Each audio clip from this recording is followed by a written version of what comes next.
En la naturaleza hay objetos que poseen carga neta. La carga puede ser positiva o negativa. Si tenemos una carga puntual positiva, representada por el círculo rojo que apareció en pantalla, otra carga en la región cercana a esta carga experimentaría una fuerza de repulsión o atracción dependiendo de si es del mismo signo o no. Decimos que es el campo eléctrico el que permite esa interacción a distancia. Podemos representar este campo eléctrico gráficamente con las líneas de campo eléctrico. El campo eléctrico sale de las cargas positivas y entra a las cargas negativas, es decir, esa es la dirección que tiene el campo. Saliendo, por ejemplo, en el caso de una carga puntual, hacia todos lados, entonces radialmente, como si esto fuera una esfera pequeña, el campo sería perpendicular a todos los puntos de la superficie de esa esfera pequeña y tendría una dirección como extendiendo los radios de la esfera. Y en el caso de que fuera negativa, pues la diferencia sería que vendría entrando. El campo eléctrico es un campo vectorial. Tiene componentes en 3 dimensiones. Entonces, el espacio alrededor de un objeto cargado puede describirse mediante el vector campo eléctrico. Dado el comportamiento, la dirección que toma este campo eléctrico, podemos describir el espacio alrededor de los objetos cargados con una función escalar. O sea, además de poder usar el campo eléctrico para describir el espacio, que es un vector, podemos asociar a este vector campo eléctrico una función escalar que también nos va a permitir describir el espacio alrededor de las cargas. Esa función escalar se denomina potencial eléctrico. Y bueno, de forma general podemos decir que es esta integral, que es una integral de línea. Ya veremos que los casos que vamos a realizar son más sencillos que esta integral.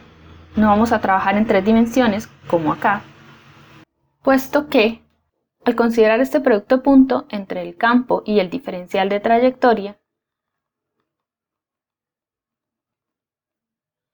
la integral se va a reducir a una sola dimensión. La función potencial necesita que especifiquemos un punto de referencia. Es este punto O. Para entenderlo vamos a hacer una analogía. Es como indicar una altura. Tenemos que indicar con respecto a qué se está midiendo la altura. Puede ser respecto del mar o respecto del suelo o respecto del piso 10 de un edificio. Entonces, este punto de referencia, digamos, lo escogemos nosotros. El valor del potencial en un punto, entonces R depende del valor del potencial en el punto de referencia. Es por esto que un mismo punto puede tener diferentes valores de potencial dependiendo del punto de referencia que se haya tomado. Lo más común es tomar este punto de referencia como infinito y decir que el potencial es 0 en el infinito, pero no se puede hacer eso en todos los casos, porque hay casos en los cuales la carga se extiende hasta infinito. Cuando tengamos distribuciones continuas de carga en las cuales consideremos que la carga va hasta el infinito, no podemos tomar el punto de referencia como infinito. Ahora, como decía, un mismo punto puede tener diferentes valores de potencial, dependiendo de qué punto de referencia se usó. Es por esto que la diferencia de potencial entre 2 puntos es importante, puesto que esto sí sería independiente, digamos, del punto que se haya tomado como referencia. 2 personas que hayan definido una función potencial con puntos de referencia distintos encontrarían el mismo valor de diferencia de potencial para 2 puntos A y B. Vamos a encontrar primero el potencial de una carga puntual.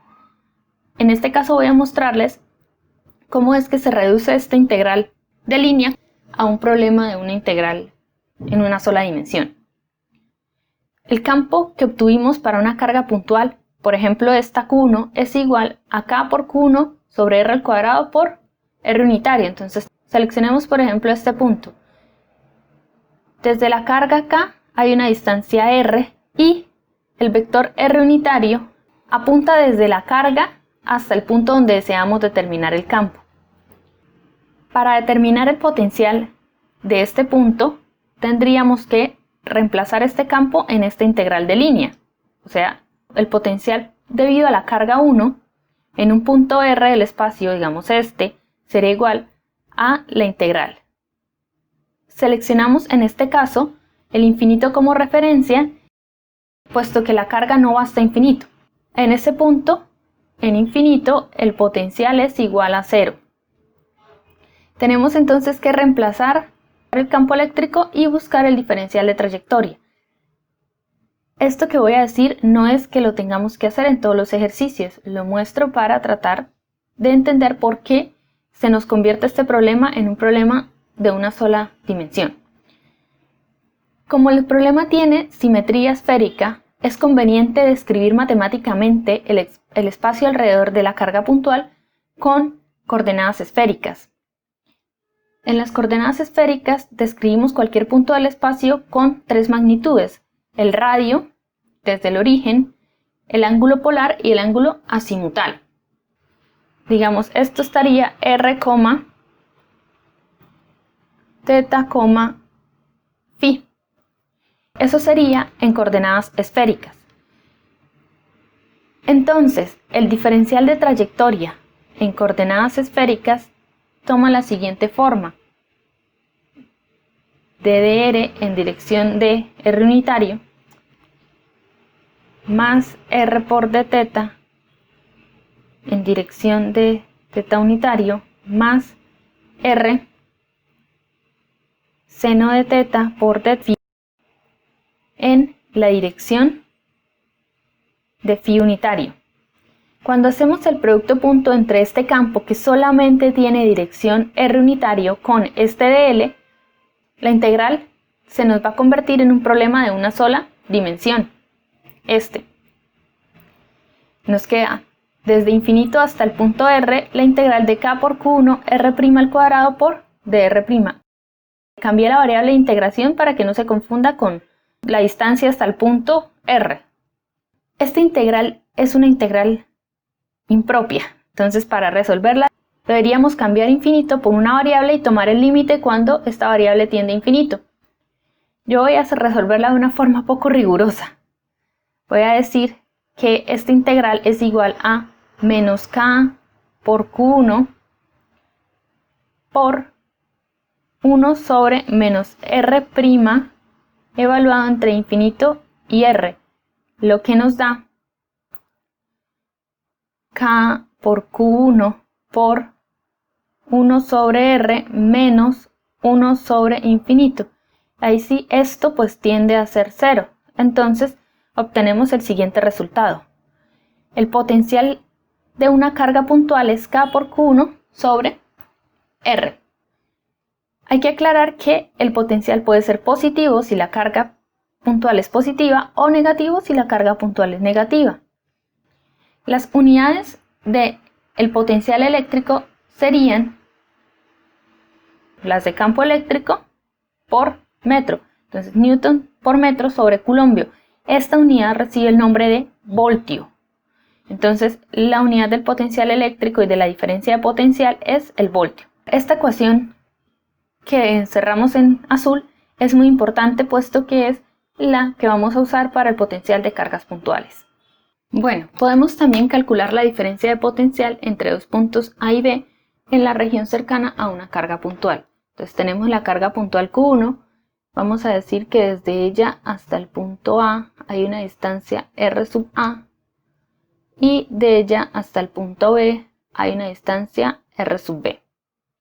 Entonces, ya vimos que el campo eléctrico generado por la carga 1 es igual a K por Q1 sobre R al cuadrado en la dirección de R unitario, que sería un vector que va siempre en forma radial. O sea, por ejemplo, para esas dos cargas sería el mismo R, puesto que vamos sobre la misma línea.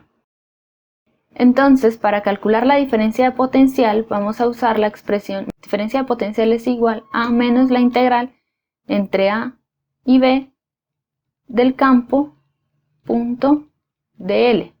Bueno, esto ya sabemos que no tenemos que realmente pensar en la integral de línea como tal, sino que vamos a integrar en la dirección del campo. Entonces, quedaría la diferencia de potencial entre estos dos puntos, que es igual a potencial en el punto B menos el potencial en el punto A, es igual a menos la integral desde R sub A a R sub B de K por Q1 sobre R al cuadrado por dr. Siempre que tengamos simetría esférica vamos a integrar en la dirección de R. Entonces esto nos da diferencia de potencial entre A y B, que podemos denotar así, de A hacia B, es igual a menos K por Q1 por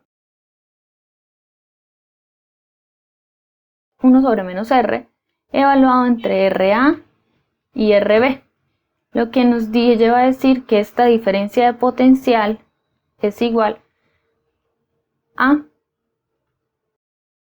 K por Q1 por 1 sobre R sub B menos 1 sobre R sub A.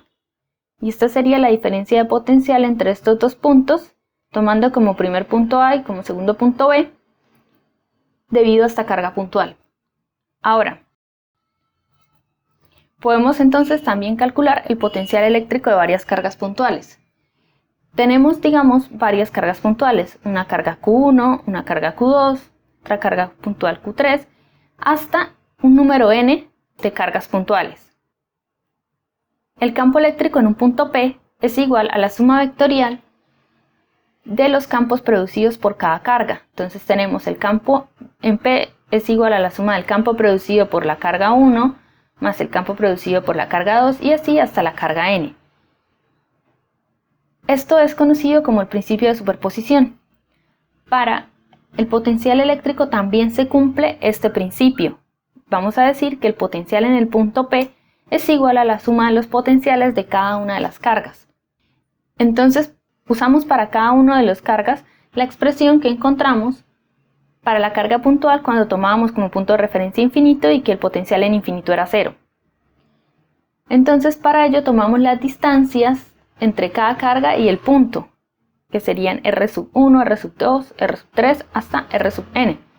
De esta manera obtenemos que el potencial en el punto P es igual a la suma de todos los potenciales de cada carga, que sería K por Q1 sobre la distancia al punto más K por Q2 sobre la distancia al punto más K por Q sub n sobre la distancia al punto desde la carga n. Este potencial puede darnos positivo, negativo o 0. Puede ser que las cargas todas sean positivas, entonces obtendríamos un potencial positivo, o puede ser que tengamos cargas positivas y negativas y al sumarlos nos dé un valor negativo, como también puede ser que se anulen los potenciales entre todas las cargas.